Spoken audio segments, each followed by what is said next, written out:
اعوذ باللہ من الشیطان الرجیم بسم اللہ الرحمن الرحیم الحمد للہ الذی لا یبلغ مدحتہ القائلون ولا یحصی نعماءہ العادون ولا یعدی حقہ المجتہدون الذي ليس لصفته حد محدود ولا نعت موجود ولا وقت معدود ولا أجل ممدود فطر الخلائق بقدرته ونشر الرياح برحمته الصلاة والسلام على الرسول المسدد المصطفى الأمجد المحمود الأحمد سيدنا ومولانا مولا الكون الحسن والحسين معاني والقاسم محمد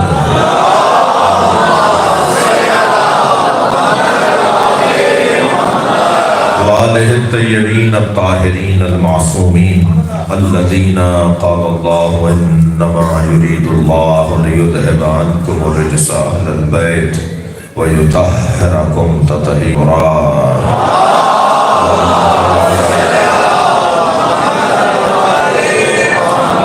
ولعنة الله على أعدائهم أجمعين من يوم عداوتهم إلى قيام يوم الدين أما بعد قال الحكيم في القرآن الكريم بسم الله الرحمن الرحيم ولله أسماء الحسنى فادعوه بها وذروا الذين يلحدون في أسمائه سيجزون ما كانوا يعملون صلوات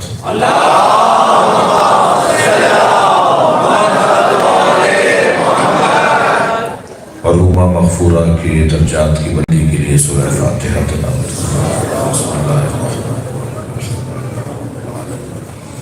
الرحمن الرحیم مالک یوم الدین ایاک نعبد و ایاک نستعین اهدنا الصراط المستقیم صراط الذین انعمت علیہم غیر المغضوب علیہم ولا الضالین بسم اللہ الرحمن الرحیم قل هو اللہ احد اللہ الصمد لم یلد ولم یولد ولم یکن له کفوا احد بسم اللہ الرحمن الرحیم الله أحد الله الصمد لم يلد ولم يولد ولم يكن له كفوا أحد بسم الله الرحمن الرحيم قل هو الله أحد الله الصمد لم يلد ولم يولد ولم يكن له كفوا أحد اللهم صل على محمد وآل محمد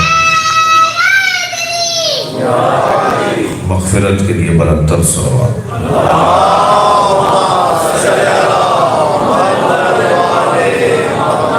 سورہ مبارکہ اعراف ہے، آیت نمبر 180 ہے، عظمت جناب زہرا ہے۔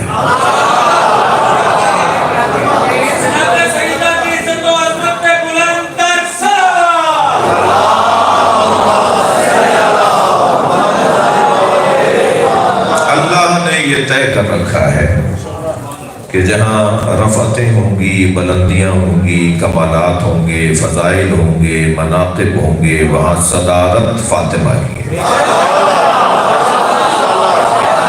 صلوات پڑھ لیں محمد و آلہ۔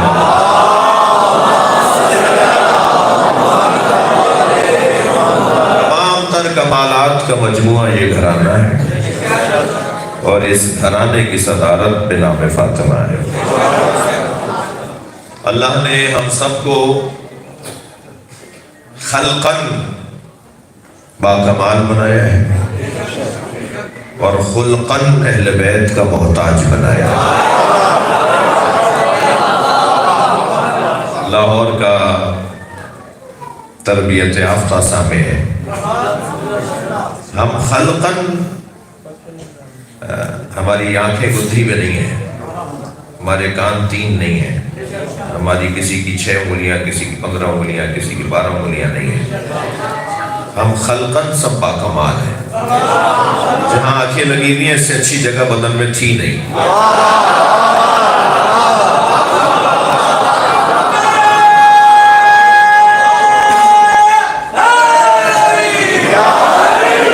اللہ نے جو ہاتھ ہمارے بنائے اس سے اچھا ڈیزائن ہو نہیں سکتا تھا۔ یہ جو گوربے بنائے نا اس نے، وہ چاہتا تو جانوروں کی طرح سیدھی سیدھی انگلیاں بنا دیتا، مگر اللہ نے ہماری انگلیوں میں پوروے رکھے ہیں، بند رکھے ہیں نا.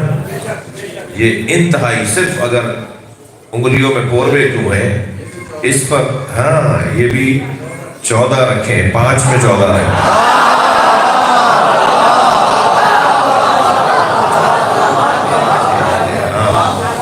جی بعد میں گن لیجیے گا، بعض دوست گننا شروع ہو گئے. صحیح بولا ہے ہم نے، 2 انگوٹھے میں، باقی 3 اللہ نے 14 رکھے ہیں. یہ حضرت یوسف علیہ السلام جب کنویں میں پھینک دیے گئے تھے نا، تو اس وقت وہ مدد کے لیے اللہ کو پکار رہے تھے. تو اللہ نے جبریل امین کو بھیج کر کہا کہ اگر تمہیں اللہ سے مدد مانگنی ہے تو اپنے ہاتھ پہ غور کرو. اچھا اللہ کا کام بھی اللہ جانتا ہے بھائی. جو لوگ وسیلے کو نہیں مانتے نا، وہ ہاتھ اٹھا کے دعا ضرور کرتے ہیں. آج نہیں کل غور کر لیں گے کہ یہ 5 میں 14 کا کیا مطلب ہے. صلوات پڑھ لیں محمد و آل محمد.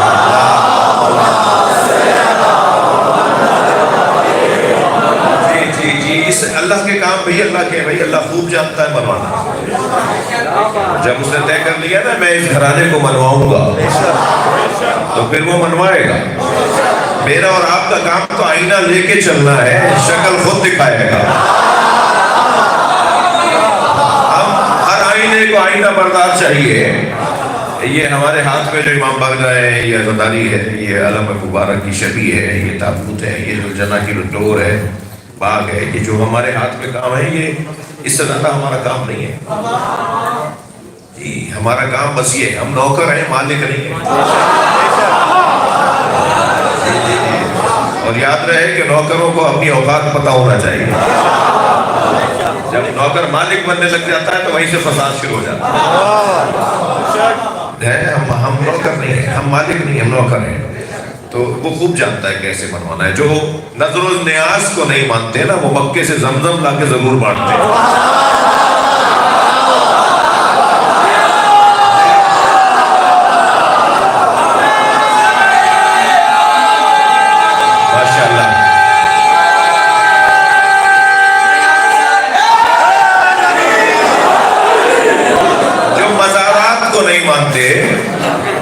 جو مزارات کو نہیں مانتے، جو زیارت گاہوں کو نہیں مانتے، وہ خانہ کعبہ کے طواف کے ساتھ حتیم کا طواف بھی کرتے ہیں. جتنے بھی حاجی اور معتمر جاتے ہیں نا عمرہ کرنے والے، وہ جاج اور معتمرین جو جاتے ہیں عمرہ کرنے والے، وہ طواف خانہ کعبہ کے ساتھ حتیم کا طواف بھی کرتے ہیں. حتیم کعبہ نہیں ہے، وہ جو چھوٹی سی دیوار ہے، وہ جو 3 نما دیوار ہے، جس کے اندر پرنالہ گرتا ہے، خانہ کعبہ کا پرنالہ جہاں میزاب رحمت، وہ جگہ جہاں پانی گرتا ہے، وہ کعبہ تو نہیں ہے، مگر وہاں جگہ بھی ہے نکلنے کی. جگہ بھی ہے نکلنے کی. اگر کوئی اس کو چھوڑ کے وہ جگہ جو بنی ہوئی وہاں سے نکل کے صرف 4 دیواری کعبے کا طواف کرے تو اس کا طواف باطل ہے. جو مزاروں پہ نہیں جاتے وہ حتیم کا طواف ضرور کرتے ہیں، اس لیے کہ حتیم میں ہاجرہ اور اسماعیل کی قبریں ہیں. ہاں اللہ خوب جانتا ہے منوانا کیسا ہے. اللہ جانتا ہے کہ ان کو منوانا کیسے ہے. تو الحمدللہ تیزی سے ماننے والوں میں اضافہ ہو رہا ہے. مجھے امام کے ظہور کی خوشبو آ رہی ہے. امام آنے والے ہیں. امام کے آنے سے پہلے حقائق کھلیں گے جو کھلنا شروع ہو گئے. اب سے 20 سال پہلے کالے کپڑے بدعت تھا، سنت ہو گئے ہیں.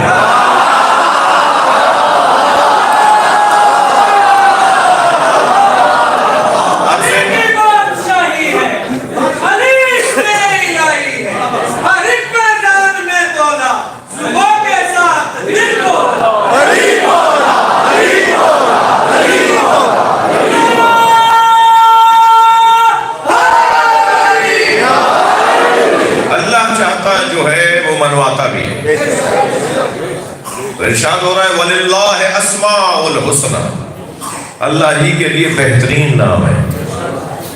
جتنے بھی نام اللہ سے ہٹ کر ہیں وہ نام ہی نہیں ہے، اللہ ہی کے لیے بہترین نام ہے. اللہ کے لیے بہترین نام ہے نہیں، اللہ ہی کے لیے بہترین.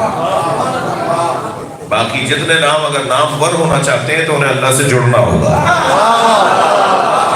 اللہ ہی کے لیے بہترین نام ہے. فَادْعُوهُ بِهَا، اسے ان ناموں کے ذریعے پکارو. اور وسیلہ کسے کہتے ہیں؟ اللہ اور اللہ کے نام. اللہ کا نام اللہ تو نہیں ہے، ایسا ہی ہے. اللہ لکھا ہوا ہو کہیں ہم کہیں اللہ ہی ہے، جیسے کہیں گے نا یہی، وہیں سے کافر ہو جائیں گے. وہ جو اللہ لکھا ہوا ہے وہ اللہ ہوا ہے. میرے مولا علی فرماتے ہیں لا حد ولا ضد ولا ند، جو اللہ کو حدوں میں محدود کرے وہ شیعہ ہی نہیں. صلوات پڑھنے محمد و آل محمد.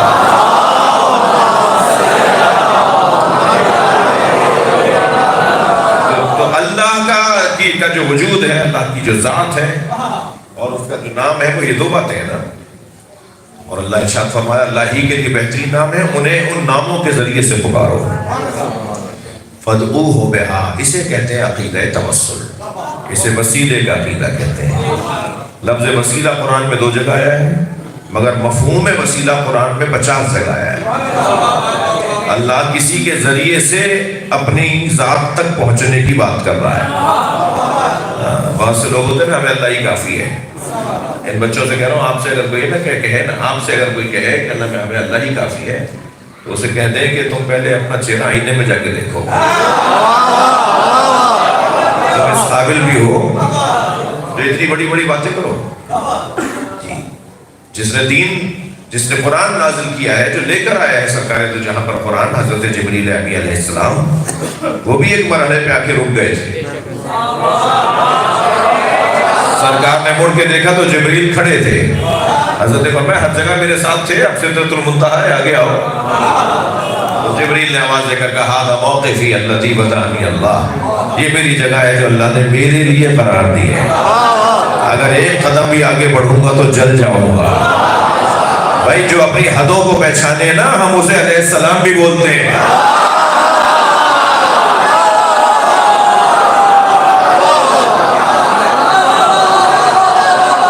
اپنے حدوں کو پہچاننا ہی تو ہنر ہے.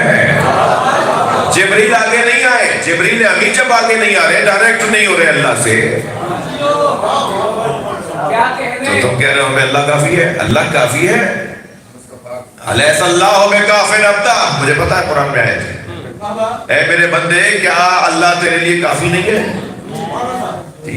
اے میرے بندے، پہلے بندے تو بنو.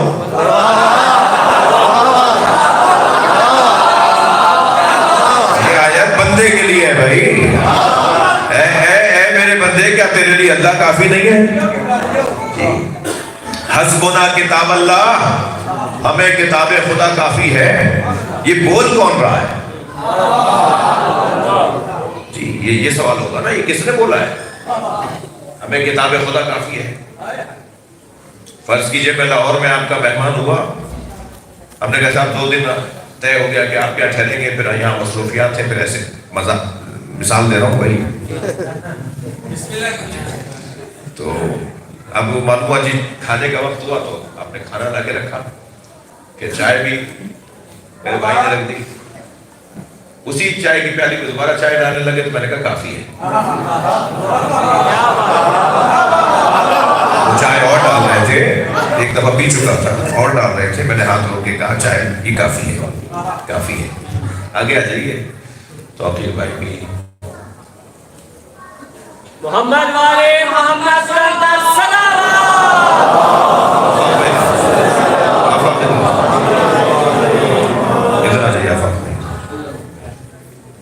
ایک اور صلوات نبی کی ذات.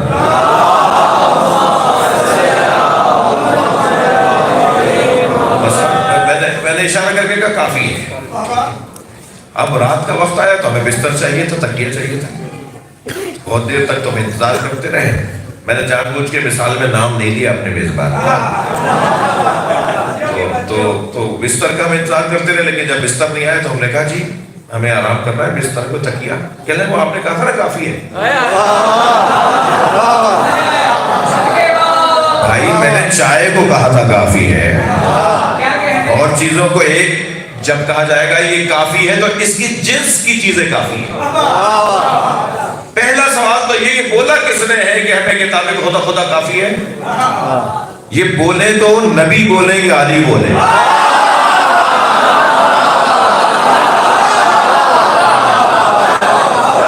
یہ حق اگر ہے نا کسی کو بولنے کا،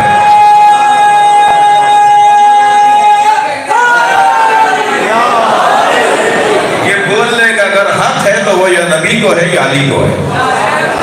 دوسری بات یہ کہ جب کہا چائے کے موقع پہ میں نے کہا تھا نا کافی ہے، اس کا یہ تو مطلب نہیں ہے بستر بھی نہیں چاہیے، کھانا بھی نہیں چاہیے، مجھے اور چیزیں جو میری ضروریات ہیں وہ بھی نہیں چاہیے، اس کا یہ تو مطلب نہیں ہے۔ جب نبی اگر یا علی مولا کہتے ہیں کہ ہمیں کتاب خدا کافی ہے تو اس کا مطلب یہ ہے تورات ضروری نہیں ہے، انجیل کی ضرورت نہیں ہے، ہمیں قرآن کے علاوہ اور چیزیں نہیں چاہیے، یہ مراد ہوتی ہے۔ تورات زبور انجیل کی اب ضرورت نہیں رہی، قرآن کافی ہے، یہ بات ہوتی ہے۔ تو عزیزو، اللہ کے لیے جو بہترین نام ہے، ان ناموں کے ذریعے جو پکارنے کی بات ہوتی ہے وہ نام کیا ہے؟ وقت تنگ ہوتا جا رہا ہے، غروب کا وقت قریب ہو رہا ہے، میرے سنی بھائی بھی مجلس میں ہوتے ہیں، اس لیے مجھے ان کے اذان کے ٹائم کا خیال کرنا ہے۔ یہ کون سے نام ہے؟ کون ہے وہ اللہ کے نام جنہیں پکاریں گے تو اللہ سنے گا؟ قرآن کہہ رہا ہے نہیں ہے، پکارو اللہ کو اس کے ناموں سے۔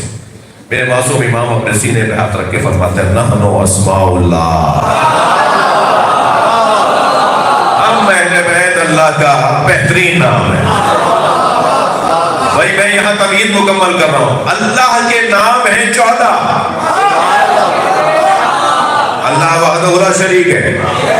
میں بچوں جوانوں کے لیے مثال دے رہا ہوں، آئینہ آپ ایک کمرے میں چاروں طرف آئینے لگا دیں، میں لفظوں کو اور بہتر کر دیتا ہوں، ایک حجرے کمرے میں چاروں طرف 14 آئینے لگا دیں اور درمیان میں آپ کھڑے ہو جائیں، آپ 14 جگہ نظر آئیں گے یا نہیں؟ مگر آپ ہیں ایک۔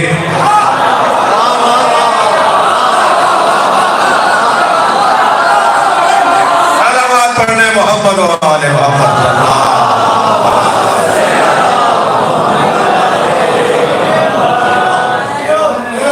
اللہ وحدہ لا شریک ہے مگر اس کے جلوے 14 ہیں۔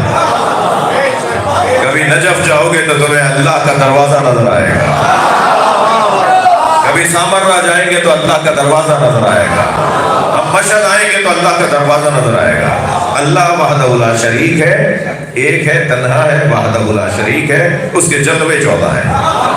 وہ جو 14 اس کے نام ہے نا، جو 14 اس کے نام ہے، معصوم فرمائے نا نحن اسماء اللہ، ہم ہی اللہ کے بہترین نام ہیں۔ وہ جو اللہ کے نام ہے اسماء الحسنہ، اسماء اللہ، ان اسماء الحسنہ اور اسماء اللہ کی اساس، بنیاد، پناہ گاہ وہ ذات ہے جسے ام الاسماء کا لقب دیا گیا۔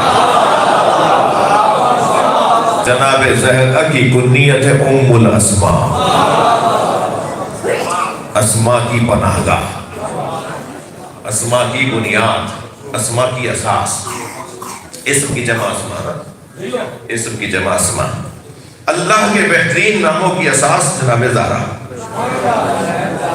جی، بی بی کی کنیت میں ایک کنیت ام الاسماء، ام کے کئی معنی جس میں سے ایک معنی ماں کے ہیں، اور ماں کو بھی ماں اس لیے کہتے ہیں کہ وہ اولاد کے لیے پناہ گاہ ہوتی ہے۔ تو جناب زہرا اس پورے گھرانے کی پناہ گاہ۔ توقیر بھائی میں سمجھتا تھا آصف بھائی کہ یہ ذاکرین بعض اوقات مبالغہ کرتے ہیں کہ جناب زہرا حجاب اللہ ہے، جناب زہرا حجاب اللہ نہیں ہے۔ میں نے حدیث پڑھی، وہ آپ کو ہدیہ کر رہا ہوں، اور عربی پڑھ رہا ہوں، سرچ کرنا آپ کا کام ہے، 4 حوالے آپ مجھے بتائیں گے۔ آج کا آسان ہو گیا نا، گوگل پہ سرچ کر لیجیے۔ حضرت فرماتے ہیں، معصوم ارشاد فرماتے ہیں، اللہ اکبر جی، اس بی بی کی عظمت کے لیے، اس بی بی کے فضائل اور مناقب میں اسماء الحسنہ، یہ ایک صلوات پڑھے محمد و آلہ،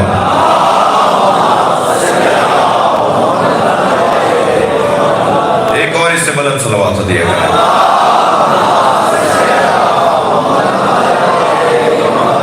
جناب زہرا اسماء، جناب زہرا ام الاسماء ہے، سیدہ ام الاسماء ہے، اور اور تمام اسماء الحسنہ 4 معصومین ہیں. ان سب کی پناہ گاہ، ان سب کی اساس، ان سب کی بنیاد جناب زہرا کی ذات ہے. میں جملہ کہہ رہا تھا کہ بی بی حجاب اللہ نہیں ہے. حدیث کہہ رہی ہے کہ نبی نے فرمایا اِنَّا دَارَهَا دَارِي، فاطمہ کا گھر میرا گھر ہے، وَبَابُهَا بَابِي، اور فاطمہ کا دروازہ میرا دروازہ ہے. فَمَنْ هَتَكَهَا فَقَدْ هَتَكَ حجاب اللہ، جس نے فاطمہ کے گھر کی توہین کی اس نے حجاب اللہ کی توہین کی. میں جو کہنا چاہ رہا تھا وہ یہ کہ بی بی حجاب اللہ نہیں ہے، بی بی کا گھر حجاب اللہ ہے، بی بی کا دروازہ حجاب اللہ ہے. حجاب واللیل اذا یغشا، رات کا کام کیا ہے؟ حجاب ڈال دینا. یہ اگر مصنوعی لائٹیں نہ ہو، روشنیاں نہ ہو، مصنوعی ہے نا، یہ ہماری بنائی ہوئی ہے نا، یہ ہماری بنائی ہوئی تو ہمارے ہی بنائے ہوئے ہمیں ہی کو دھوکہ دے رہی ہوتی ہے. یہ مصنوعی روشنیاں اگر نہ ہو تو رات کا کام کیا ہے؟ حجاب ڈال دینا. ساری زمین پر حجاب ڈال دیتی ہے رات. رات یعنی حجاب، لیل یعنی حجاب، لیل یعنی حجاب. اب ذرا قرآن کی آیت سنیے، وَمَا أَدْرَاكَ مَا لَيْلَةُ الْقَدْرِ، تمہیں کیا پتا شب قدر کیا ہے؟ معصوم ارشاد فرماتے ہیں اللیلۃ فاطمہ،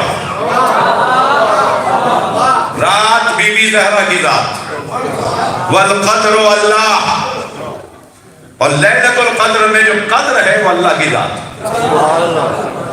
یعنی جب اللہ غیبت کا عنوان پاتا ہے، جب اللہ غیبت کا عنوان پاتا ہے تو اس کی معرفت جناب زہرا کی ذات. اور اللہ جب ظہور کا عنوان پاتا ہے تو اس کے ظہور کو امام مہدی کہتے ہیں.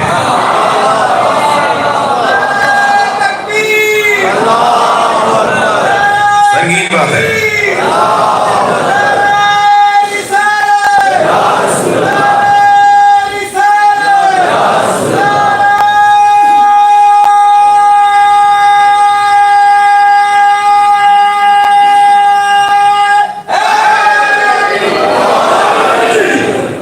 کر لیا اللہ ہی کے لیے بہترین نام ہے، ان ناموں کے ذریعے سے اللہ کو پکارو. وَذَرُوا الَّذِينَ يُلْحِدُونَ فِي أَسْمَائِهِ، اور انہیں ہم الہات سے کام لیتے ہیں.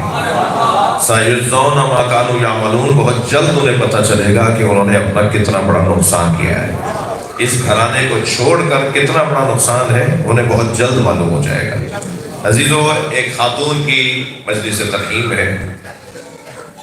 سیدہ صرف خواتین کے لیے نمونہ عمل نہیں ہے،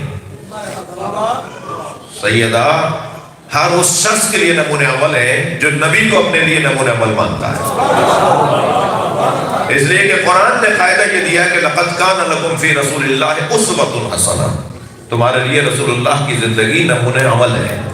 سرکار کی زندگی حیات طیبہ کو دیکھو تاکہ اپنی زندگیوں کو اچھا بنا سکو. سرکار دو جہاں کو نمونہ عمل قرار دیا گیا ہے. مگر اول طہارت سے لے کر آخر دیات تک 52 ابواب فقہ ہیں، 52 چیپٹر، 52 ابواب، 52 کتابیں ہیں، فقہی کتابیں.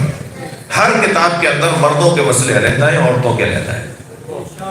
یعنی جس انداز سے مرد نماز میں جاتے ہیں اور کھڑے ہوتے ہیں اور نماز پڑھتے ہیں، خواتین ایسے نہیں کرتی. ایسے ہی ہے، ان کے طہارت کے مسائل علیحدہ ہیں، ان کے نماز روزے کے مسائل علیحدہ ہیں، ان کے دیات، ان کے قصاص کے مسائل علیحدہ ہیں، ان کے میراث کے مسائل علیحدہ ہیں. ہر مسئلے کے اندر خواتین کے مسائل علیحدہ ہیں. ایسے ہی ہے. ادھر قرآن یہ کہہ رہا ہے کہ نبی تمہارے لیے نمونہ عمل ہے. تو جہاں نبی مکرم امت کے لیے نمونہ عمل ہے وہاں نبی مرد ہے. بہت سارے مسائل میں خواتین کے لیے نمونہ عمل نہیں بن سکتے، اس لیے کہ وہ جو کر کے دکھائیں گے تو مرد کے حیثیت سے دکھائیں گے. تو اب نبی کے ساتھ ایک وجود چاہیے، لہذا ارشاد ہوگا فاطمہ تو بضعۃ منی، فاطمہ میرا ٹکڑا ہے، میرا حصہ ہے. تم رسول اور بطول کو ملاؤ گے تو امت کو رہنما ملے گا. صلوات پڑھنے سیدہ کی ذات.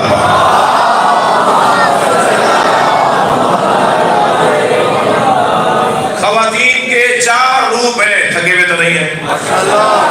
خواتین کے 4 انداز ہیں، 4 طریقے ہیں، 4 ان کی تصویریں ہیں، 4 ان کے کردار ہیں، 4 ان کے قلمدان ہیں۔ ایک عنوان ہے تمہید زندگی، جسے بیٹی کہتے ہیں۔ زندگی جینے کی تمہید، زندگی گزارنے کی تمہید، مقدمہ۔ جن گھروں میں بیٹیاں نہیں ہیں ان گھروں کی اداسی قابل بیان نہیں ہے، اور جن گھروں میں بیٹیاں ہیں ان گھروں کی رونقیں دیکھنے کی۔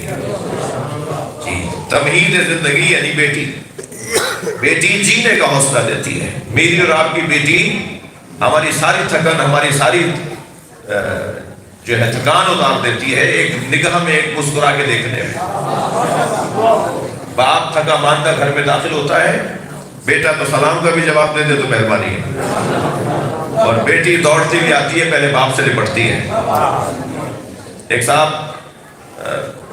مجھ سے کہنے لگے مولانا میری بیٹیوں کے مقدر کی دعا کریں۔ میں نے کہا یہ تو آپ کا مقدر بنا گئی، بیٹوں کا مقدر ٹھیک کرائیے۔ بیٹوں کا مقدر خراب ہے۔ صلوات پڑھیں ذرا محمد و آلہ۔ یہ بیٹی کا مقدر خراب نہیں ہے کہ شادی کے 1 ہفتے کے بعد ماں باپ کو چھوڑ کے چلا جاتا ہے، اور یہ بیٹی کا کتنا اچھا مقدر ہے کہ شوہر کے گھر بھی جا کے ماں باپ کے ساتھ دل پڑا رہتا ہے۔ یہ کیا ہوا؟ ہمیشہ لڑکیوں کا ہی مقدر کی دعا کروائی جائے۔ دعا تو لڑکوں کے لیے کروانی چاہیے، حال تو لڑکوں کا خراب ہے۔ اچھا پھر عجیب بات ہے، بیٹیوں کے سامنے ہی دعا کروا لیتے ہیں، مولانا دعا کریں اللہ مجھے بیٹا عطا فرمائے۔ اتنا احساس نہیں ہے اس کے دل پہ کیا گزرے گی، اس بیٹی کے احساسات کتنے مجروح ہوں گے۔ یہ سوچے گی نہیں کہ میں ہوں، خدمت بھی کرتی ہوں، محبت بھی کرتی ہوں، پیار بھی کرتی ہوں، اور بابا میرے سامنے ہی کہہ رہے ہیں بیٹے کی دعا کریں۔ یہ بیٹی اولاد نہیں ہے۔ تمہید زندگی، جو میرے اور آپ کے لیے تمہید زندگی بن جائے وہ ہماری بیٹی ہے، اور جو رحمت للعالمین کے لیے تمہید زندگی بن جائے وہ جناب زہرا کی ذات سیدہ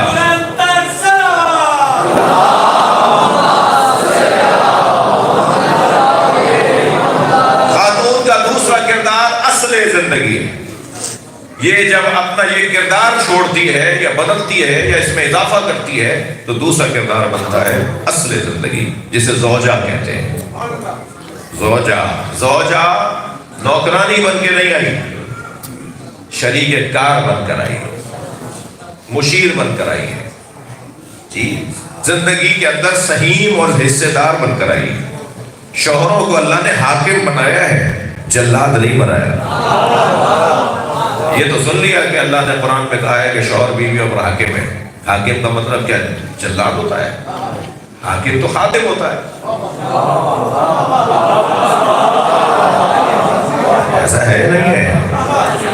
جی، حاکم کا کیا کام ہے؟ خدمات فراہم کرنا، وسائل فراہم کرنا، ذمہ داریوں کو ادا کرنا، پریشانیوں کو دور کرنا، مسائل کو آسان کرنا۔ خاتون کے اوپر شوہر کو حاکم بنایا ہے، جلاد نہیں بنایا۔ جن گھروں میں بیویوں پر ہاتھ اٹھایا جاتا ہے وہ سیدہ کے مسائل پہ روتے کیسے ہیں؟ جن گھروں میں خواتین پر ہاتھ اٹھایا جائے وہ کیسے بیوی کے مسائل پہ رو کیسے سکتے ہیں؟ ان کو آنسو کیسے آ جاتے ہیں؟ ہو نہیں سکتا کہ کوئی بیوی کا چاہنے والا ہو اور اپنی بیوی پہ ہاتھ اٹھاتا ہو، اپنے گھر کی عورتوں پہ ہاتھ اٹھاتا ہو۔ اجازت نہیں ہے۔ سناٹا ہو گیا نا، ایک سلوات پڑھے ذرا محمد۔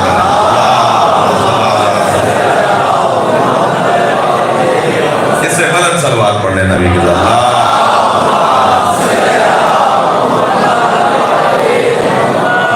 اصل زندگی یعنی زوجہ، اور جب یہ دوسرا کردار اور پھر تیسرے کردار میں ڈھلتی ہے تو اسے کہتے ہیں نتیجہ زندگی، جسے ماں کہتے ہیں۔ وہ جو بیٹی تھی وہ زوجہ بنی، وہ جو زوجہ تھی اب ماں بنی۔ اس کی ذمہ داریوں میں مسلسل اضافہ ہو رہا ہے۔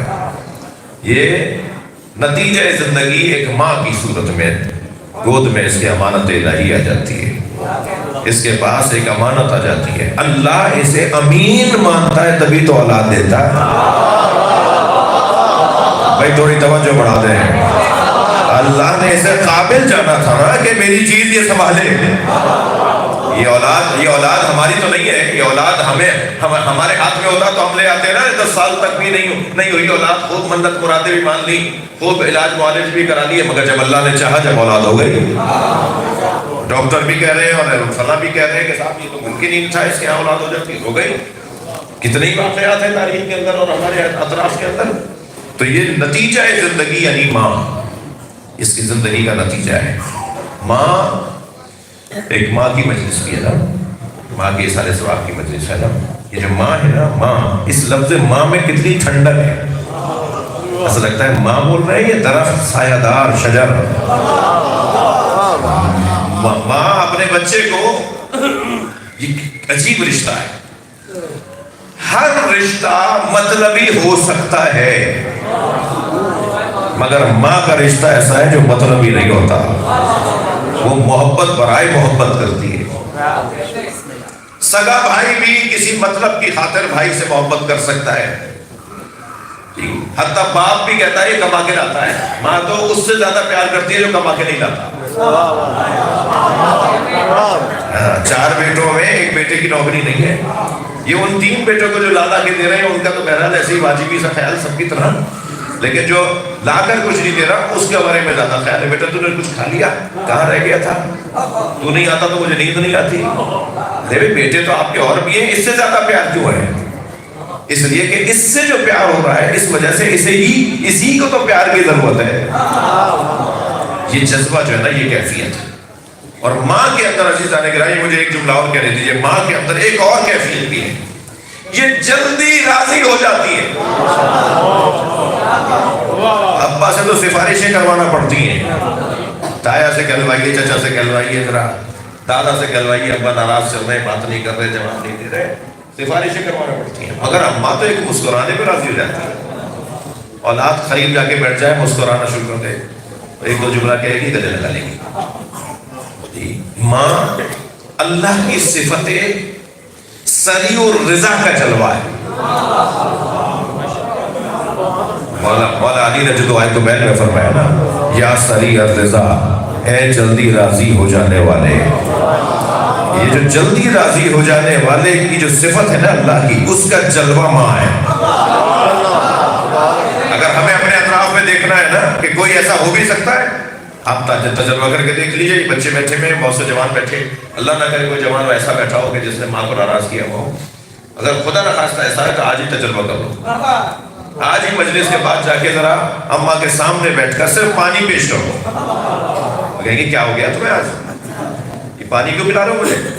کہ اماں مجلس سن کر آ رہا ہوں کہ اماں جلدی راضی ہو جاتی ہے. آپ یقین جانیے فوراً گلے لگا لے گی. اور ماں ضروری نہیں ہے کہ زندہ ہو تو ناراض ہو اور زندہ ہو تو راضی ہو. ماں کی تو روح بھی بچوں سے راضی ہو جاتی ہے, اور ماں کی تو روح بھی بچوں سے ناراض ہو سکتی ہے, ہو جائے. قبر کو تلاش کریں, جا کر جائیں. بڑے شہروں کی مشکلات بھی بڑی ہیں. کراچی میں ایک صاحب مجھ سے کہنے لگے, مولانا میں بہت پریشان ہوں, میری اماں کی قبر میں غور کرنے ایک اور جنازہ دفنا دیا. جی, میری اماں کی جہاں قبر تھی وہاں غور کرنے ایک اور جنازہ دفنا دیا. تو میں نے کہا جی آپ گئے کب تھے, کتنے دن بعد گئے تھے؟ کہنے لگے 4 سال بعد گیا تھا. میں نے کہا 4 سال بعد جا رہے ہو, پھر بھی قصور غور کر کا ہے. جب وارث ہی خبر پہ نہیں آ رہا, جب خبر پر ہی بچے نہیں آ رہے, تو پھر قصور کسی اور کا کیا ہے کہ اس نے کسی اور کو دفنا دیا. تو میرے بچوں جوانوں, خاص طور پر ان سے کہ جن کی مائیں نہیں ہیں, جن کے والد نہیں ہیں, اور قبروں کے حوالے کر کے آئے ہو, ان کی قبروں پہ جاتے رہنا. وہ دروازہ در حقیقت حاجتیں پورے کرنے کا دروازہ ہے. دنیا میں بڑے پیر ملیں گے, بڑے مرشد ملیں گے, بڑے اللہ والے لوگ ملیں گے, مگر خود اللہ نے ہمیں ہمارے گھر کے اندر ایک مرشد دیا ہوا ہے جو والدین کی صورت میں ہے. ان سے جا کے بات کریں, ان کا ہاتھ اٹھ جانا گویا اللہ سننے کے لیے تیار ہے. سب سے زیادہ دعا اگر کسی رشتہ دار کے لیے قبول ہوتی ہے تو وہ ماں کی دعا اولاد کے لیے. فوراً آواز جاتی ہے. چند ہی آوازیں ہیں جو فوراً عرش پہ جاتی ہیں. ایک مظلوم کی آواز ہے, ایک یتیم کی آواز ہے, ایک ماں کی آواز ہے. فوراً جاتی ہے عرش پہ بغیر رکاوٹ.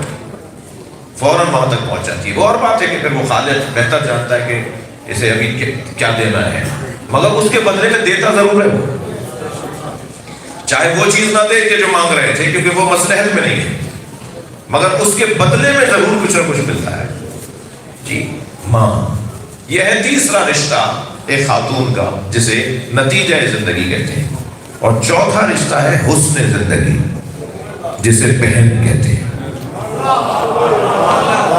بہن، جناب زہرا کے بھائی سب کے سب رحلت کر گئے. جناب زہرا کی بہن حقیقی کوئی نہیں ہے. جناب زہرا تنہا تھی. ایک رشتے کی سیدہ زہرا کی زندگی میں کیسے مثال ڈھونڈے؟ تو پروردگار عالم نے ثانی زہرا کو حل کیا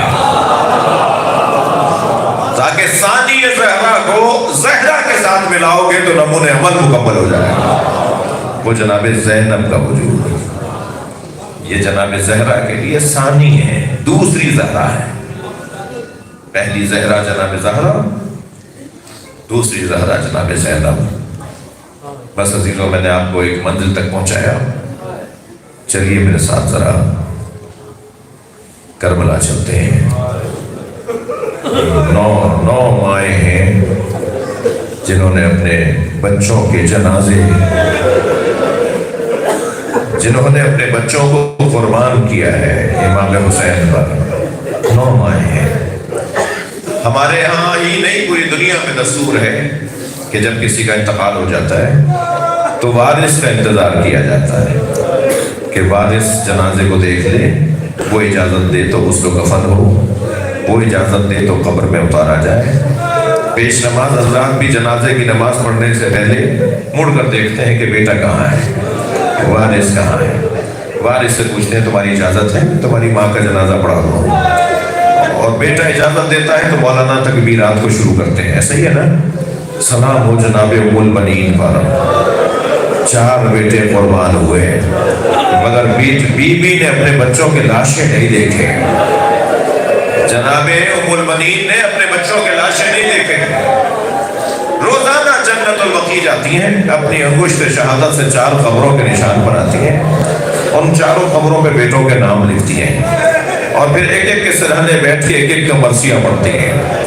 اور پھر ایک مرتبہ 4 قبروں کو دیکھ کر کہتی ہیں لا تدعو بیکا ام البنین، مجھے ام البنین مت کہا کرو، اس لیے کہ ام البنین تو بیٹوں کی ماں کو کہتے ہیں. میرے وہ بیٹے کہاں ہیں کہ جو جن کی وجہ سے میں ام البنین ہوں.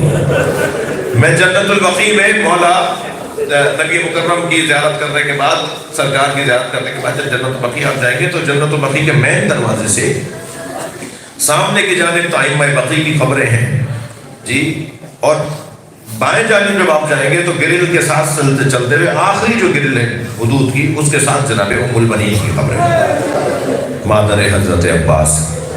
میں بی بی کی قبر پہ کھڑا ہوا بی بی کو سلام کر رہا تھا تو جنت البقیع کے مین دروازے سے لبنانی حاجیوں کا قافلہ آیا جو ایک نوحہ پڑھتے ہوئے آ رہے تھے. اس نوحے کا مفہوم یہ تھا کہ اے مادر عباس، ہمیں تمہاری خبر تو مل گئی، ہمیں بتاؤ حسین کی ماں کہاں دفن ہے. اجرکم اللہ، اجرکم اللہ.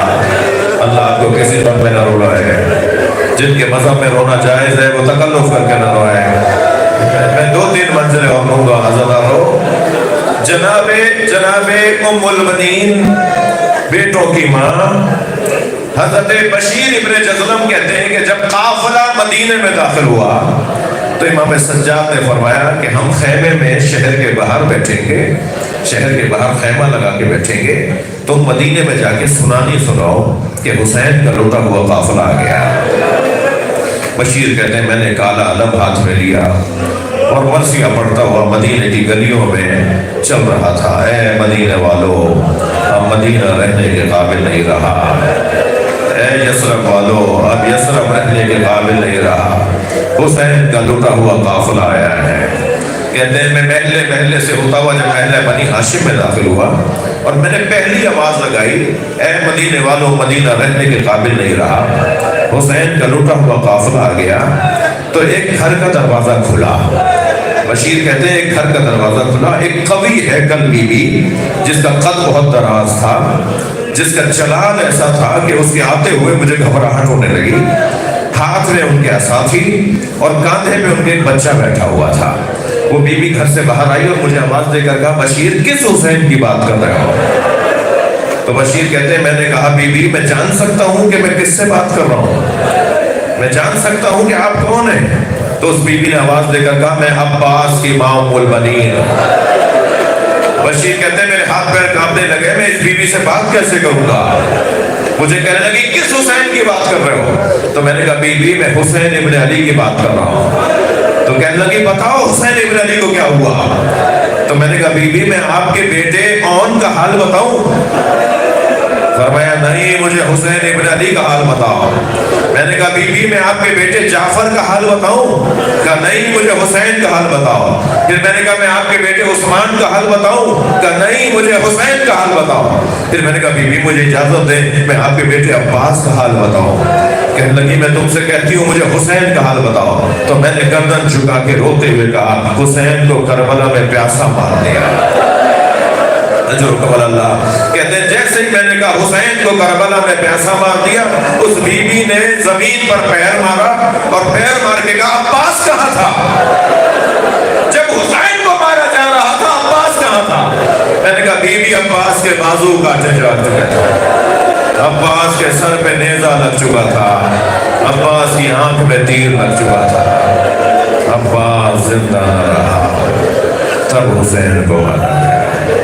اللہ لعنت اللہ علی الظالمین. یا اللہ ان آوازوں پر رحمت نازل فرما, مرحومہ مغفورہ کے درجات کو بلند فرما, ان کی کوتاہیوں سے درگزر فرما, اعلیٰ علیین میں مقام عطا فرما, جنت الفردوس میں جگہ عطا فرما, امام زمانہ کے ظہور میں تعجیل فرما. سورہ فاتحہ.